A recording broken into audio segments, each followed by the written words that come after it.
दिवसांपूर्वी अॅल्युमिनियम प्रकल्पवादी शेतकऱ्यांनी जिल्हाधिकारी कार्यालयावर धडक मोर्चा काढला होता। आज रत्नागिरी एमआयडीसी कार्यालयावर पुन्हा धडक मोर्चा काढण्यात आला।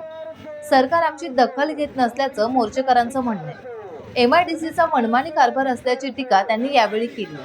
आमच्या जमिनी घेतल्या आणि त्याचा वापर केला नाही। शेतकऱ्यांच्या जमिनी खैरातीप्रमाणे फुकट वाटण्यासाठी आहेत का आणि आमच्या झालेल्या नुकसानीचं काय असा प्रश्न उपस्थित करत सकाळी 11 वाजता साळवी स्टॉप ते एमआयडीसी कार्यालयापर्यंत आक्रोश मोर्चा काढण्यात आला। जोरदार घोषणा देण्यात आली। यावेळी मोर्चेकरांमध्ये संतप्त वातावरण पाहायला मिळाले। रत्नागिरी अॅल्युमिनियम प्रकल्पवादी शेतकरी संघ रत्नागिरी यांच्या एकजुटीचा एमआयडीसीचा निषेध असो,